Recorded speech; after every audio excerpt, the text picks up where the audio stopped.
it's Brian. I just wanted to quickly interrupt and remind you that you can visit voidsignal.net or patreon.com/voidsignal to sign up for the Void Signal Patreon. We have a growing community. Our movie club is back in full swing, and there is hours and hours of content on there, discussions covering a variety of topics. There are poems, short stories. There's going to be a whole host of weird and bizarre things up there very soon. I'm so excited for people to see what gets made from the Void Signal camp next.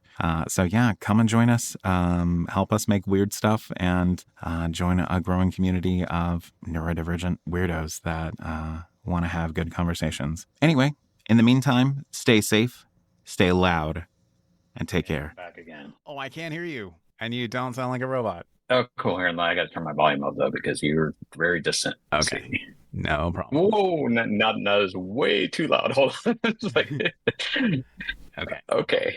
So I sound normal now? I sound okay? Yes, you sound okay. Cool. Am I a good volume for you as well? Yes. Yeah, okay. You're just fine. Okay, great. Yeah, I was trying to get fancy and use an audio interface and like, and I can use my mic, and no, it didn't work out. Yeah, no, it's all good.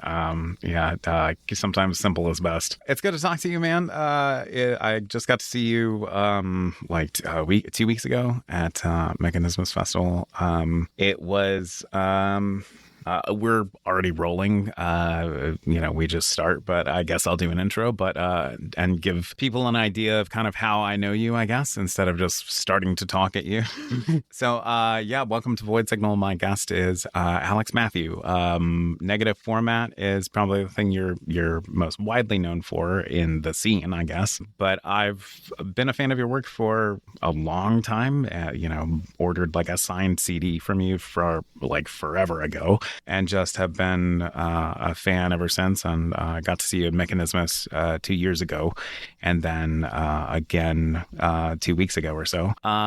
But you've done like a bunch of other stuff. Like you made apps, and you have like a whole family, and have made like all these great side projects that people probably don't know about that are amazing. Shout out the Parallel Project CD. That was so great. But anyway, it is good to talk to you, man. How is life treating you? I'm good. Well, first of all, thank you. And it's a pleasure to be here. And it was great 2 years ago to finally meet you. And then to see you again. Yeah. So it's been awesome. I mean, I remember sending stuff to you. It's been a really long time since we had our own label running, Sector 9 Studios, way back. Actually, funny thing, it's Sector 9 Studios is still actually a company. It's just we haven't really done anything for a long time. Oh. But I've been good. I've been working a lot, and family sort of with family comes a lot of responsibility, and sure. So I had to sort of put some of the music stuff on hold for a bit, but we're getting back into it quite a bit now, and playing shows again. So definitely very cool. As far as other projects and side projects, I've had a lot of stuff kicking. I did a solo project called Distraub for a few years. I put out the first album. I did some remixes, and then I strangely enough made some improvised albums. So it was I would make the stuff while I was walking around downtown, on various devices, because as you mentioned, also a developer. So I develop apps for iOS. But here, let me not dominate. I know you threw a lot. I mean, that is kind of. I was looking for you to fill in those blanks, because it was like, you have also done the software developing side, and I remember seeing videos of you working on making glitch breaks. Is that the name? Am I remembering that right? Yeah. Oh, wow. Yeah, you are. Yeah. So, oh, wow. Glitch breaks. Yeah. So that app. That was my first audio app, actually. So I started out in iOS development, just developing like an app for, as we all do, just like something simple. So I'm like, we had just had our daughter at that point, and we can make an app that would teach kids animals sounds, and then they could guess names from them. So that's what I cut my teeth on as far as iOS development. But of course, being an audio guy, I'm like, I really want to make an audio app. So then I conceived Glitch Breaks, and it was the concept being that I always enjoyed really glitchy drum and bass stuff, and there's some plugins on desktop where you could make some of that stuff, but nothing was around then anyway that you could just easily mix a bunch of drum loops together and glitch them out and do all kinds of crazy stuff to them in order to make stuff that would easily fit on like an Apex Twin record or just glitchy drum and bass. So that's the angle I went with, and that's why it's called glitch breaks, right? Because you can take break beats and glitch them up. Mm-hmm. But since then, I made a few other apps. I made an app called Sliver, and it's like a soundscape tool. Basically, it's similar to the granular synthesis, but you take washes of sound and adjust how each of the little windows or slivers of audio interact. It was an iPad app, and it's still in the store. But most recently, I've been making plugins, or at least I've got one plugin out, and I've been working on other plugins that I don't have out. But one plugins for iOS, like DAWs, so digital audio workstations. But it's similar concept to Glitch Breaks, but it's called Glitch Core. And you can do what you can do with Glitch Breaks, but with any audio channel. So if you can imagine singing through it or playing drums through it or anything that you have on your like a channel on a mixer, basically, you could just take the channel and pipe it through this effect, and you could make it stutter, do all kinds of stuff to it. Or I put a sequencer, like a little small sequencer in it, so you could resequence live audio. Because what it does is it takes a buffer of the audio, and then you could just resequence it to be. So if you had a beat in it, you could make the beat do anything you wanted live. Right. Like if you had a drummer behind it, you could sort of glitch them out and do crazy stuff with their drums. So that's cool. It's a lot of fun though. Yeah. Nice. That's right. I mean, like that was, part of the reason that I wanted to have you on is because, aside from coming back and headlining the festival after even Mechanismus 2 years ago, things had been pretty quiet on the negative format front for a while because you'd been off like doing all this other stuff. And part of the reason I wanted to have you on was for that reason, because you are, have all these other sort of interesting things that you do and make. And yeah, absolutely. Family comes with like its own whole responsibilities, and you've needed to like get some bills paid and stuff. So that's understandable. But now that, you said that you're kind of dipping your toes into doing music again. That's good news for me as a fan. I've been a fan of not just Distraught, but Lexine. That was a good single, I think. You maybe did too. Yeah. So it's actually Lexine. Lexine.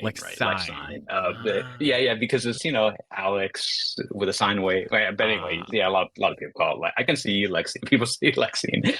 But I'd like to do some of that stuff again at one point.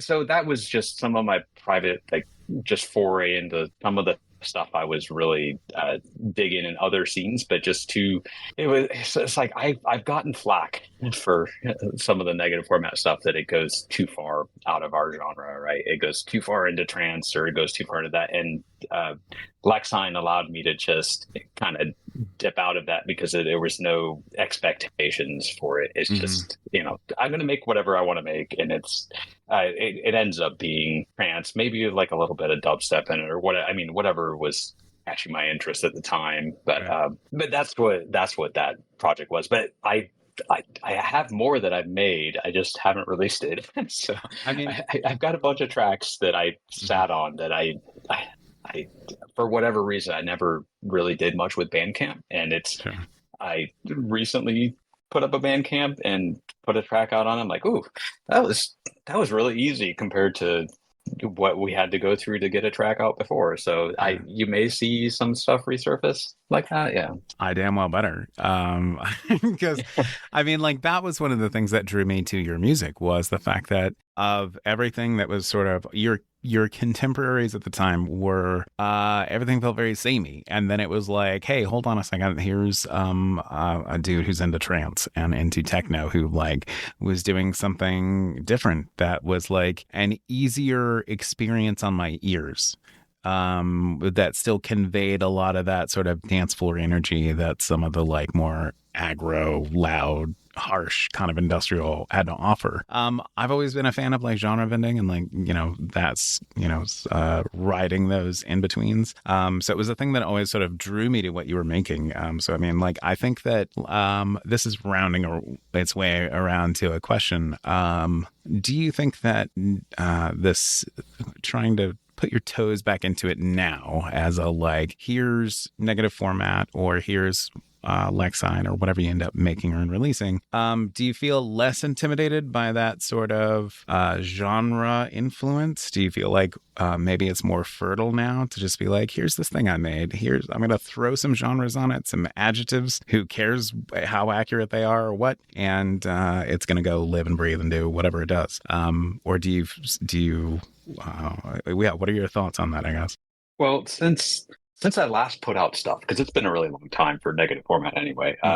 Let's say I last put a full album out in 2008, which, I mean, I feel really old when I say that, but I put Me too. a single out besides the last song that just came out like this past week.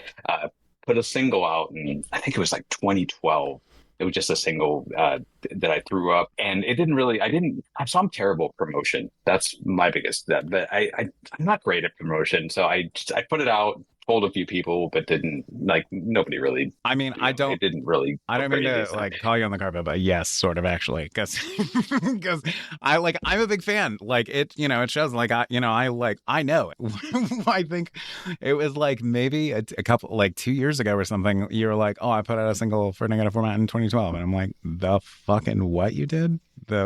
Like, I had no idea. So right, but back to the question of whether go on.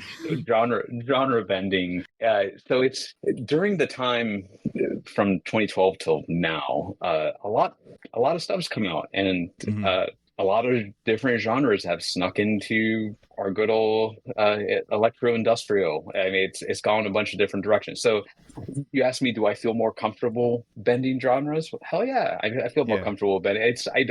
But then again, I haven't put out stuff in a long time, and I'm putting this stuff out, and I don't. I mean, I'm not sure if people are gonna dig it or it's gonna be. I always had the problem of riding those borders and then like putting off the true like hardcore electro fans. They're like, oh, it's too trancey, and then I could never get the trance guys because they're like, oh no, you're part of that other genre, we're not going to go listen to you. So it's like, who am I putting this out for? So ultimately I'm putting it out really kind of for me and anybody that likes what I like, and so I'm like, I don't care, I'm going to put it out. Right, you will see genre bending for sure. With the approach for the new stuff, I mean, the last song I put out, it's not really crazy genre bending. It's more like what would be a mainline negative format song that wouldn't like go off. It's not like a 10-minute trance track or anything, right? It's more formulaic to negative format per se than I mean, it still has trance elements, but but I don't think this is all going to be like that at all. It's just that's a track that I wrote. Actually, I think I started that song on the plane back from Mechanismus in 2022. And I just wrote like most of the lines on the plane, and then just kind of sat for a while. I threw some vocals on it, and then ended up when I was creating the set list for this year's Mechanismus, because we didn't play anything between. It's tough because half my band moved to Seattle, and I'm still in Tampa, so it's getting gigs and making sure that everybody's gonna either get flown to a place or like getting them to fly here to Tampa, and getting people to pay for that flight or vice versa. It's not only just the cost, but it's when are we going to practice? When are we going to do these things? So so we'll have to try to find the times to try to practice these things. But when creating the set, I'm like, okay, well, we need to play some new stuff that we didn't play before. So I'm like, so we played that track. And the funny thing is that we played it and it wasn't recorded anywhere. And it went over really well, which was great. But as soon as we were done, people were like, hey, where can we get it? I'm like, well, you can't get it anywhere yet because we haven't actually recorded it. So so 2 days later, I dropped by Rothbury's house, recorded her vocal, and then did some work over at Brian's house to get it in line. Then when I got back to Tampa, then I recorded my vocal and then produced it and quickly put it out and threw it on Bandcamp. So that was how that song sort of came to be. But the rest of the set for the show, it was songs we've reworked, like older tracks that we've that are completely different now. So those will get released at one point. So we redid Deadlock, which was a old track off of I can't believe it. An album I put out in 1998 on GAC Records. Actually, it was on Zothomog too. But that track, it was like one of my better known tracks from that album, and we've been playing it live for a long time. So we decided to completely redo it, and if you listen to it, it's like an entirely new song. And the funny thing is, the one we played 2 years ago is a lot different than the one we played now. So it's got a few incarnations that are different live ones. So I'm planning on capturing that, recording it, getting a good version of that out. Also, we did the same thing with Senseless. I know at this time around we had to cut it a little short because our set was running long, which is nice because. Well, the nice that we're able to do that because we don't use backing tracks anymore. That's why these songs are changing so much. Is that we used to use backing tracks, so the song was a song, and we would have some tracks that we would play things over. We'd play things on top of those backing tracks, but it was still we were stuck to that structure. Now the way we've configured our set, everything we play, we're building up the sequences and building off of each other as the set goes. It can be dangerous because we can run long, but we can read an audience. We can, if someone says, "Hey, you got to cut it short," we can cut it short. We can do all kinds of stuff. But that's why the songs change because we geared them up for live. But we're making good stuff, and we'd love to get that stuff laid down and recorded. And I know you were at the show, but it's genre bending stuff as well. So I think a lot of the new tracks that you hear are going to be geared sort of for that format, whereas we really want to be able to play these things live. So we'll sort of make them as kits that we then get together and perform to record and lay down a track, like old studio bands used to do. They'd all hit to the studio and they'd all get a take of it and lay it down. So I think that's going to be pretty much our process. Is we'll send things back and forth, and as we perform them, then we'll get recordings of them, and I can guarantee they will be genre bending for sure. Sure. And this is sort of a thing I was thinking about the other day, actually, was that I had learned that your live performance was the thing you were doing live, like actually live. And it got me thinking about how in the particular genre that we operate in, a lot of electronic artists are, my song is, I can hammer out imperfections. I'm going to drag and drop this thing to here and cut this, and you can make it, as perfect as you want it to be, with very little variance. You know what I mean? Like your timing is always going to be perfect, and because you can see that it is. So you have a time scale, all these kinds of details. Versus and I was thinking about that process compared to, back in the day of okay, here we go. We have here's our take. We're going to try this again, and we're going to do it again and again and again, and trying to get it right because it's a thing that has to happen almost together. We haven't had to think about making music in that sort of a fashion in our genre, I don't think, for a while. So it was when I heard and found out that was sort of what the Negative Format live show was this sort of thing that was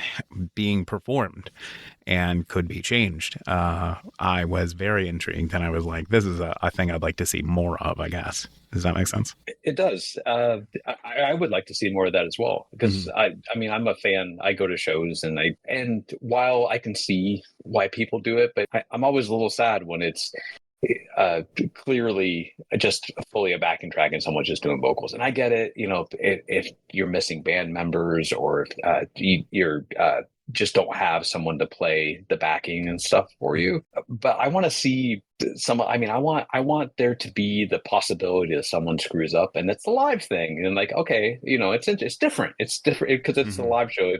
If they miss a chorus this time and they play three choruses, or if they just play a completely different part and start jamming, I'd love to see that in our genre. And Agree.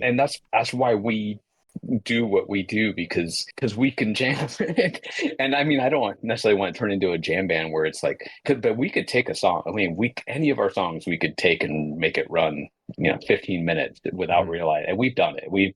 As we're practicing, as we're messing around and having fun, all of a sudden we realize we're like, oh crap, this thing's supposed to be a 6-minute track, and here we are, 10, 11 minutes. I'm like, ooh, okay, Mhm. let's go to the next one. But then we Yeah. can easily just cut it if we need to cut a song or do yeah, it just gives you a lot more flexibility for sure. But I think the Yeah. audience then appreciates it. And yes, we screw up. We screwed up plenty as we performed the stuff, but it's part of the nature of it. Is yeah. Now, granted, it's not like we're in sync. So we have what we do is we create our own little private Wi-Fi, and then all our devices they sync, so they'll all the phase gets synced, Mhm. so we can make sure that the stuff that needs to be on time is going to be on time with all the devices together. So Mhm.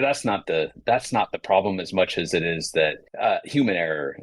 Sure. Hey, I counted and I played this part 4 times instead of five, or whatnot, and then hey, that breakdown didn't go as it was supposed to, or it didn't come in when I was supposed to. But those are the nuances that make it different. And we found that we get happy accidents when stuff like that happens, or we just tweak things just right and Mhm. put extra effects on things that didn't have it and start playing with things.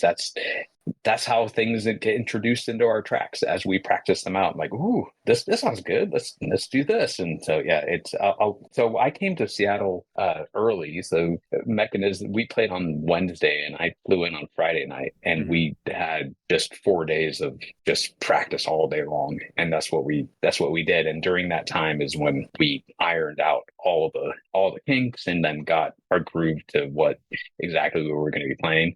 So I don't know if we're always gonna have that luxury, but when we do, that it certainly makes for a good live set. Mhm. Yeah, agree. And I like that as well. And it was one of the things that was cool about Mechanismus this year to me was that and I mean, even 2 years ago, the both of them that I've been to actually was that stuff did go wrong. Like there are, as much as we have people in our genre who operate with backing tracks and everything, which is fine. Like, it's whatever. But stuff happens and at Mechanisms, and we get to see that of like, and something goes wrong, equipment fails, a thing doesn't do whatever. Like, people have a laugh. Your peers have a laugh and understand because they've done that and that's happened. And it's it gives it a human element, right? Of like things don't always play out perfectly. Whereas, the confines of a 5-minute or 2-minute or 1-minute track that you put out on Spotify or TikTok or Bandcamp or whatever, everything there gets to be perfect because it was arranged to be so. There's like some beauty in the human element being attached to a thing. It is flawed as we are flawed, kind of a thing. I mean, I'm romantic about this shit of like, that's cool, but I think so. But yeah, I'm hoping. So with that said, are you going to be?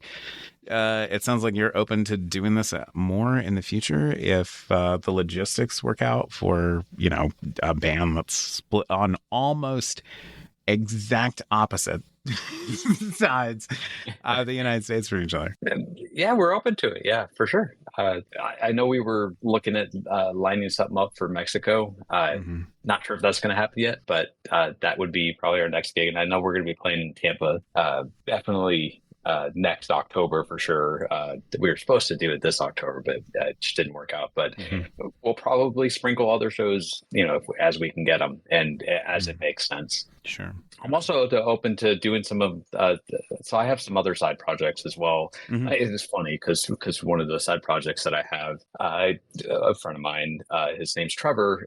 We were doing a project called Chimeric Drift, Mm-hmm. and we played a show here in Tampa while he actually lived in Seattle. well, originally lived in Tampa, then lived in Seattle for a while, and it has some family issues. Had to fly back to Tampa, and was here for a year and a half. It might be a little longer that he was here, but we rekindled an older. It was so Chimeric Drift is the spiritual successor to a project that we had that we never really released a whole lot before. I think we had made some tracks but didn't release, called Xenographed. But then someone took that name, so we're like, oh well, Chimeric Drift is the spiritual successor to that. Now we still haven't recorded and released anything, but we did play some stuff live, and we plan on recording stuff. But Trevor's back in Seattle now, so it's kind of funny.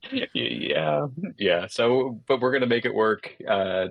As far as creating the stuff, and if we can get together and play again sometime, it's a lot more experimental. It's very noisy, droney type of stuff. We had tailored it a little more to be like more noisy, dancey stuff, but I think that we're going to keep it pure kind of drone and maybe some intricate little drums flourishes here and there, but sure. But we'll see where that takes us, and I'll keep you posted if we put stuff out for sure. Yeah, for sure. Other question. Future more music. That's great news. What have you been listening to that has been, because I feel like the sort of the world of EDM and house and trance and electronic music in general has just exploded and gone in 1,000 directions, and there are influences to pull from literally all over the world. What has made it into your sphere and sort of might make an appearance upon, or we might see an influence upon a new negative format or a new whatever you end up making? So funny enough, I've been listening to a lot of down tempo. Okay. So one track in particular, and it's like a mixture of some down tempo, and then it picks up to drum and bass, and but it's become at least for the last, I don't know, probably about 6-7 months, it's become my favorite song. Like, you ever have one of those songs where you just, hey, I got to take a quick trip to the store, so I only have 7 minutes of travel time, so what am I going to put on? And I just put on that comfort song, and it's like the one song that'll get me to the store and it'll play out perfectly. But it's called Biomes, and it's by it's actually a collaboration, which unfortunately I can't find any other artist that kind of sounds exactly the same, but it's an artist called Refrac and then Vorso, yeah, Refrac and Vorso. And but if you listen to Refrac stuff and Vorso stuff separately, they don't really sound like Biomes does, but that track captured me, and so I was on a hunt for other things that were similar to that. Now I've been listening to them for years, but Cohen Sound, I love everything they do, basically. Even some of the wacky old stuff that they've done, but that's like the sort of the down tempo that got me to find Biomes. But anyway, so I've listened to Refrac and Vorso's other stuff. It's all right. It's pretty good. But mostly in that genre stuff is where I've been exploring lately. Of course, I always listen to some trance here and there. I love Infected Mushroom, and they've always kind of been an influence for a very long time now. Sunkite, I wish they would put out more stuff. I think they recently did a few things, but so they're more like a progressive psytrance influenced artists, but they made some of the most amazing things. So I still listen to them. I think that's pretty much the areas I've been dominating. I mean, of course, I've been listening to some of the stuff in our genre. So I'm really digging New Solar Fake and that Neurotic Fish track that recently I put out. That was really good. So yeah, I just see a lot of bands. Actually, it's funny that's as we're making our way back and started making music again, there's seem to be a lot of other bands that they haven't put stuff out for a long time, and here they are. They're putting stuff out again. It's I think a good time. It's like a renaissance, right, of bands revisiting things and putting stuff out. So. Yeah, agree. That was the thing that was nice about this Mechanismus was, I got to see Negative Format on one night, and then I got to see, Assemblage 23 on another. Those sort of names from, people inside our genre who are still working and still like doing things and making things that they love and are excited about. I'm a big proponent of that, speak until you have nothing else to say. It is funny to me just how much it has, I'm a fan of like, sort of trance and, EDM and like just music in general. Like I can, sort of appreciate a lot of different styles and things. But in particular, I just have to, because on the subject of trance, it was not a genre I was like super into. But after getting into Negative Format and sort of starting to understand like what trance was, I was like, okay, well, I kind of like this or that about it. But just an artist that I found recently that is that I've been really into. I don't know if it's trance. Somebody could probably sit here and be like, "That's not actually trance." I don't care. I don't know. I'm gonna call it that. But it's called Hidden Empire. And I will send you a link. But trance was like it was kind of a genre I'd kind of slept on for a little while. Of like, I've kind of maybe seen what this has to offer for some time. But like. Stumbled over their track Cashmere, and it just kind of reignited that spark in me for like, I want to listen to something that's has a little bit more of a build, a little bit more of a time investment to get to where it's going, and the payoff is going to be dope. So that was like something that kind of captured my interest again recently, just in sort of electronic music in that kind of a format or function, I guess. But yeah, it goes off. Very, very cool. Yeah. Very cool. As you actually reminded me of, so one of my favorite trance artists, and I know they're probably little known, and I'm not sure what the last thing they put out. I know they did a lot of down tempo, but did a lot of trance as well. Was Vibrosphere. I don't know if you've ever listened to Vibrosphere before, but if you haven't, they have some amazing stuff. So some of the Negative Format that you heard, especially like, probably Viper Method. Oh, I do. Era. I remember this name. I just looked them up. Sorry, I don't mean to interrupt you. I recognize the name Tierra Azul. Yeah, I have heard this song. Okay. Yeah. Okay, go on. Yeah. So they had heavily influenced me, like after Cypher Method, to write some of the things like Moving Past Boundaries and Gradients. It was their style of trance in particular, what they did with the genre that really captured me, and not only what they did in trance, but as you bring up Tierra Azul, what they did in down tempo. But yeah, I don't think that they're making stuff again. It's just like these artists come and go, unfortunately, and it's like, you really wish that they would continue stuff. But yeah, I'm always so torn about that, because like there are artists that I'm like, oh, they were amazing and I loved what they made, but then they just suddenly quit and that was it, they were gone. And I'm always torn between like, do I wish they'd stayed around and kept making stuff, or did they quit before they turned to shit and they're forever captured in this perfect bubble? So I'm always like, I guess I'll just be happy with what we got, I guess. But yeah, I'm always sort of, it's bittersweet at times. Yeah, I mean, good point. I mean, you always have to make room for the newcomers to take their influences and make new stuff out of it, for sure. Yeah, absolutely. I wanted to also mention you did a thing, the Parallel Project, which was sort of speaking of Tom Shear and some of your other kind of contemporaries.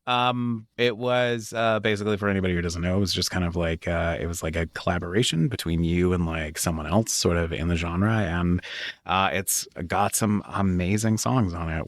Collaborations with like Tom Shear and oh shit, Clint Carney, and I don't even remember the list. It's like a ton of stuff. Will we ever see another parallel project? Or is that just sort of gonna focus on what you have in front of you for now, or do you want to do collabs, or what are your thoughts on that? So Parallel Project was, well, it was a long time ago. It was, but it was at 2004, and I had sparked like doing another one. I had started trying to contact people, but that's as far as I had gotten Mm-hmm. before. And so my wife had always been pushing me. So it's like, hey, you should do another one. You should do another. And but it was a lot of work because it was just getting, it was 14 different, what, 13 vocals, 14 vocals. I can't 14. remember. Yeah, But I'm looking at the yeah, it list was now. 14. Yeah. And well, I know one of the tracks because Daniel Meyer had provided me some samples, so he didn't give me any vocal. So maybe I need to do another one so I can get Daniel to actually give me a vocal, right? But anyway,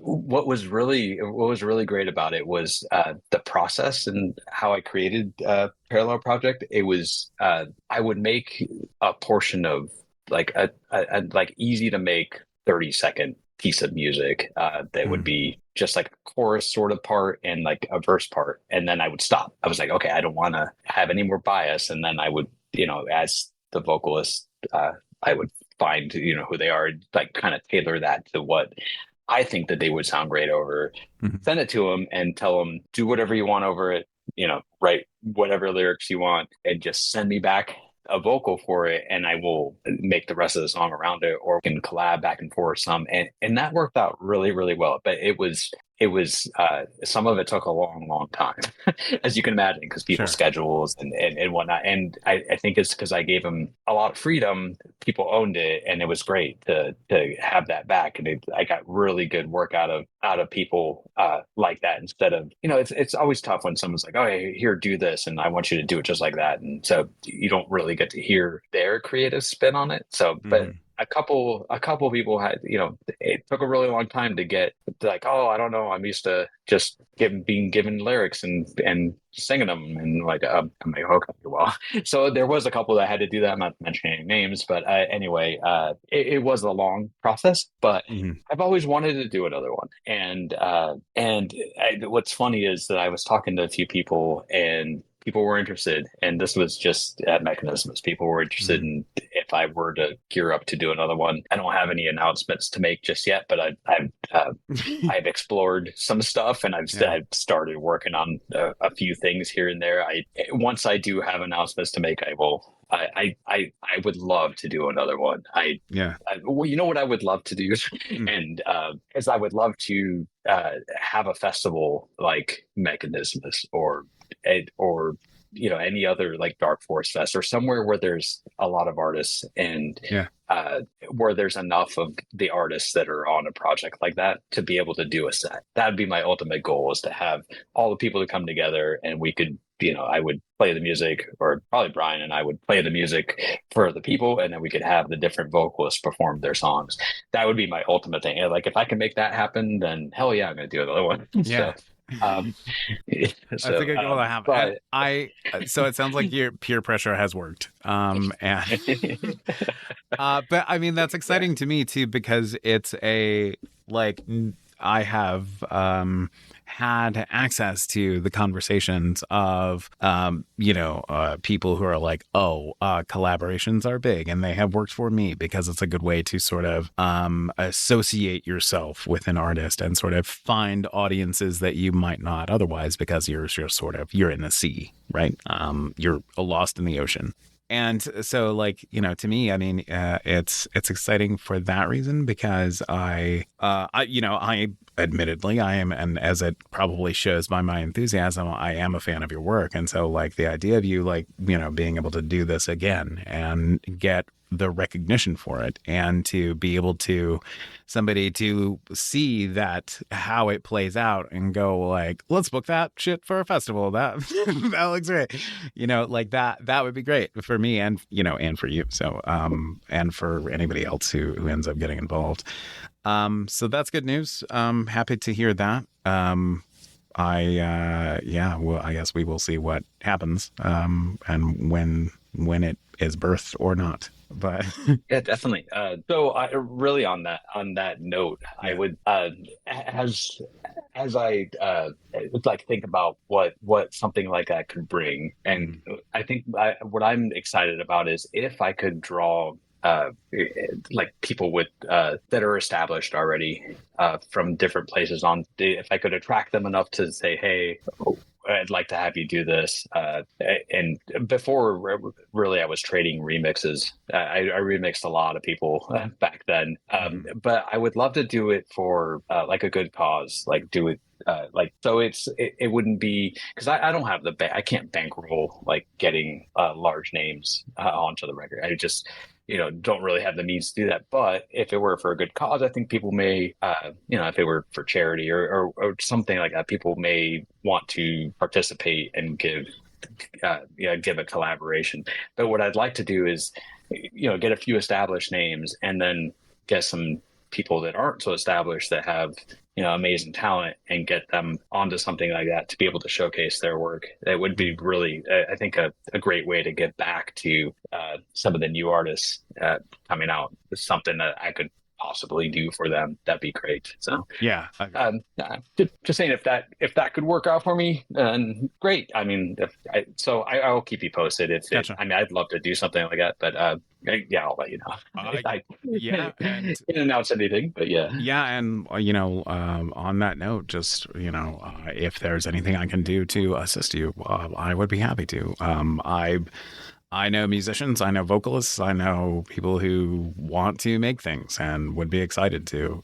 So yeah, if I don't know what you would be looking for, but if that's a thing you would want assistance with, I would be happy to. So yeah, don't hesitate to ask. Well, thank you. Appreciate it. Yeah, for Appreciate the offer. Okay, so Sector 9 is still kind of a thing, but it's going to continue to kind of not be a thing, I'm assuming. So far, Okay. so it all boils down to I'm bad at promotion and trying to do everything that I do now and also run a record label, like a Sure. proper record label. It's no time. So we were sort of a proper record label at one point. We had bands and we put out CDs and physical CDs back then and put releases out, and it was a lot of work. It was a lot of work doing that, doing day job, doing having a family. It was a lot of work. So I haven't been able to pull the plug and kill it yet. Sure.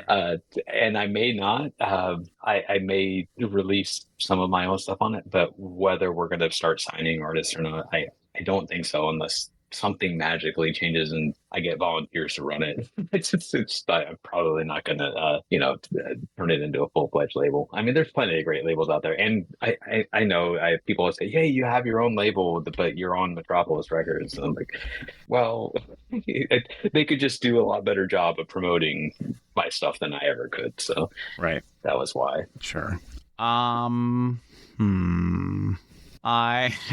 Because there is a part of me that's like, I would love to volunteer and do things for a record label, but I'm also trying to think about my own time as far as like, I'm of things I'm also trying to make, so I'm weighing that. But let me think on this. I might come back to you one day and be like, hey, Alex, this stupid idea. But for now, I am too busy. And Well, come at me. Come at me when you come. Okay. That's one of those things that's like getting tucked into the back of the mind somewhere of like, this is a thing I'd love to do. Well, hey, what about? Okay, that's fair. Well, I don't want to keep you too long, so I will go ahead and hit you with the last question of the show, which is just, what is something that you have been enjoying recently? And your answer can be anything, just a book, video game, movie, just what's something that you've just been about lately? Well, it's going to be something I just finished. So I love gaming, and it's a game. And I end up veering towards like just usually like loot RPGs, Sure. right? But this one kind of threw back to my roots a little bit. It's a spiritual successor to an old JRPG called Suikoden, Mhm. and the game is called, I hope I'm pronouncing it correctly. It's Ayuden Chronicles, 100 Heroes. Mhm. And basically, the premise of it is that you're putting together a band of characters to, it's a A whole hundred story heroes, unfolds. you might say. Yeah, 100 heroes, right? But a whole story unfolds. It's like your typical JRPG tropes, like Sure. one nation's attacking another nation, and there's an empire, and there's the rebellion, and everything that happens. So it has all that. It has all that within. It's turn based. Hmm. Typical JRPG mechanics, but it also has like the fun base building stuff. Like I really enjoyed so I like Dragon Quest as a genre, but I also really enjoyed their builders, Dragon Quest builders, just because it was like the goofy you build your base thing and build it all out, and it's Yeah. you kind of mining for stuff. But it has some of that in it, but it was just a really enjoyable. And now I didn't get all 100 Heroes, I don't think, but I rolled the credits on it, and I'll visit it every once in a while to do a lot of the mini games. But Hmm. it's one of those games that you could easily dump 100 hours into. Gotcha. But yeah, that's that's what I've been playing lately. Well, I started playing, and it's okay. Is a free to play game actually. The First Descendant, because it's like a looter I shooter. almost Free installed to that play. shit because I was really into Warframe for a while, and like really into Warframe, like a founder and like, Wow, one of the highest cool. ranks in the United States and like all this kind of shit, like crazy into it. But yeah, I looked at the First Descendant and I was very close to installing it, but um I ended up buying the newest Destiny expansion instead because I'm a stupid idiot.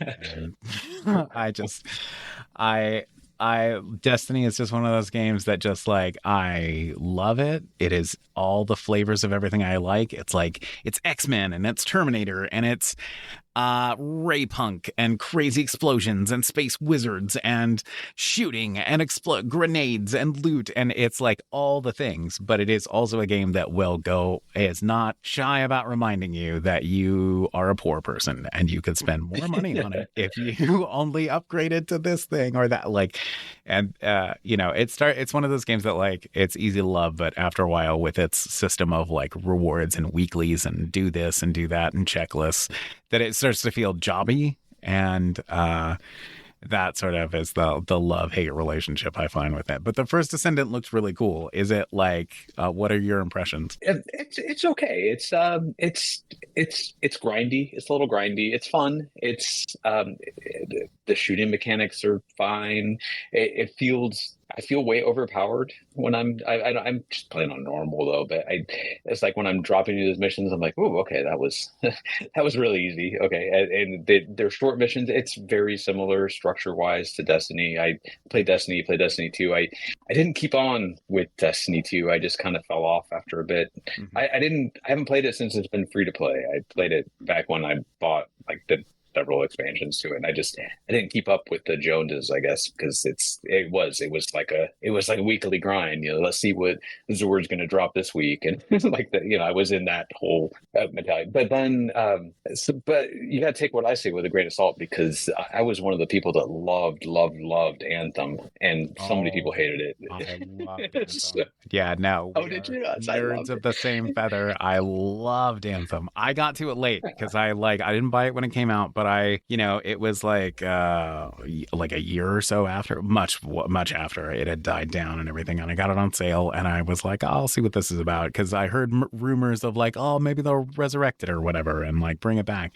So I was like, okay, I'll give it a try, and I just fell so in love with it. I just was like, man, what a blast this is. Like the flying around felt really good, and like who gives a shit about the loot? It was fun to play, like landing like combos on things, and like you fly up and you zip around. Oh, what a blast. Yeah, I was a big fan of Anthem. So like that, it Warframe, Anthem. I like that sort of style of, I'm a sucker for like sci-fi and shooting and looting and killing, and because then it starts to feel like Diablo a little bit, and that was a game I loved when I was younger. Oh yeah, so I love some Diablo too. But so back to the first Ascendant. It kind of feels like a cross between like a Destiny and the Anthem.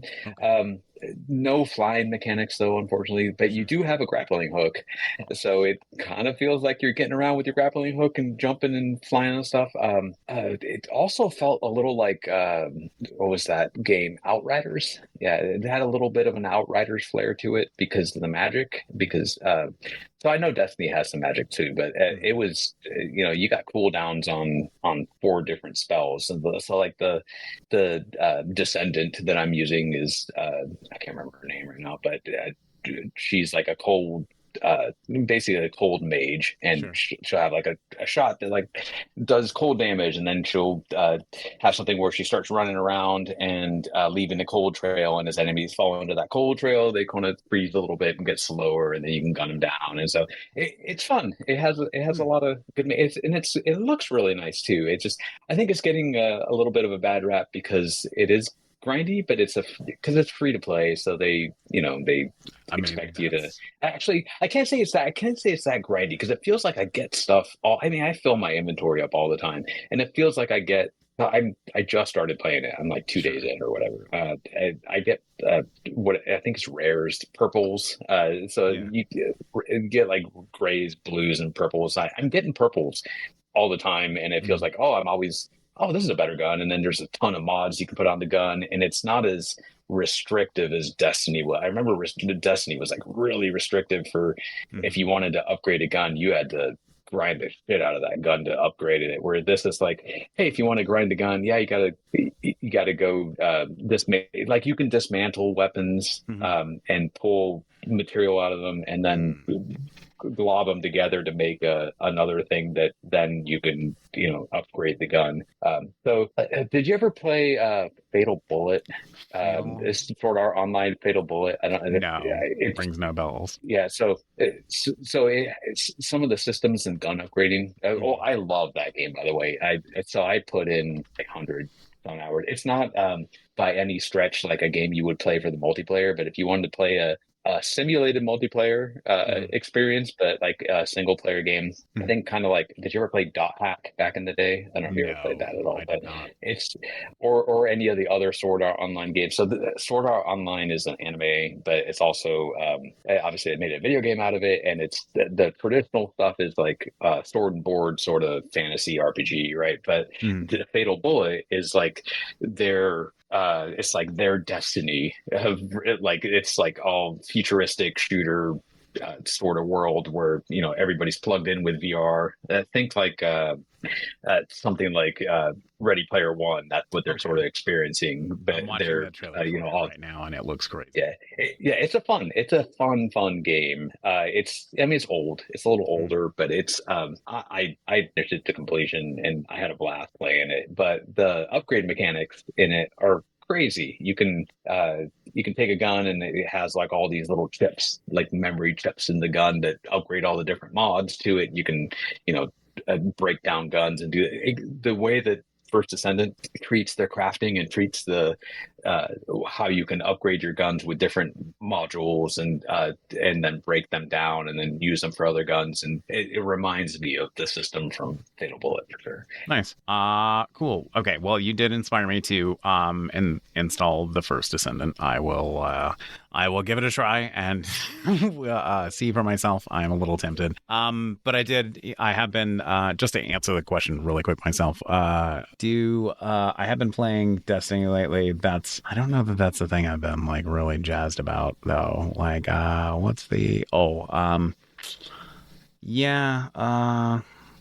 Yeah. Okay. So I've been enjoying my time with Destiny, but like I guess my answer of like thing I'm excited about lately and thing of kind of I haven't been enjoying it, but I'm really looking forward to. There's a game called Warhammer 40K Speed Freaks, and it comes out in a couple of months, I think, sometime this year, and it's a 40K game where you're orcs in different like vehicles, and it's like Twisted Metal. It's like car combat and like blowing each other up, and like it's great. I played the open beta a few weeks back, and it was just such a blast, and just reminded me of like my love for Twisted Metal games and car combat games, and I'm so pumped to play it because it's been a minute since like we've kind of had anything like that, and I'm a big fan of like. It's kind of one of the things that like drew me to Overwatch a little bit, like that idea of like I'm playing this character that's unique and has these strengths and weaknesses, and I bring it to a battle or a PvP sort of a situation, and here's how it interacts against other characters. There's this benefit to being good at it, kind of a thing. It's kind of what has also been drawing me to like. I've been given this answer a bunch on the show for my what have I been enjoying recently, and I'm probably about to do the same thing. But Texas Chainsaw Massacre has been so amazing to play, like just running around as Leatherface and like chasing people into a basement and being like, "Oh, you little son of a bitch, you're not a," like it just really fulfills a lot in me. So that like combination of those things is what I've just been about lately when it comes to video games, at least. But okay, all right, good answer. Educated me about like a whole like Sword Art Online Fatal Bullet. Like this is a thing I've never heard of, and like you said, it's like pretty in depth. There are a lot of sequels to this whole thing too. Like yeah.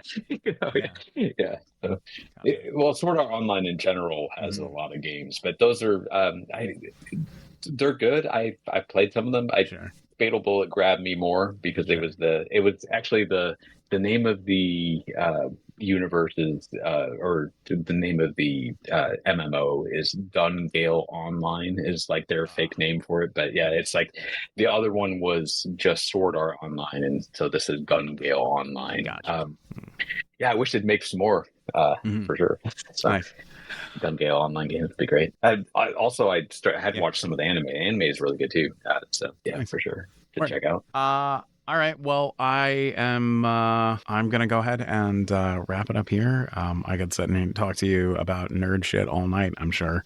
But I will let you go. It was fantastic to talk to you and to catch up and find out that we've got more Alex Mathew noise destined to come to our ears at some point in the future. And yeah, man, thank you so much for not only coming on the show and the great performances at Mechanismus, but for just making music that's been important to me, that has soundtracked a lot of happy memories in my life. I'm very appreciative. Thank you so much. I'm happy to hear that.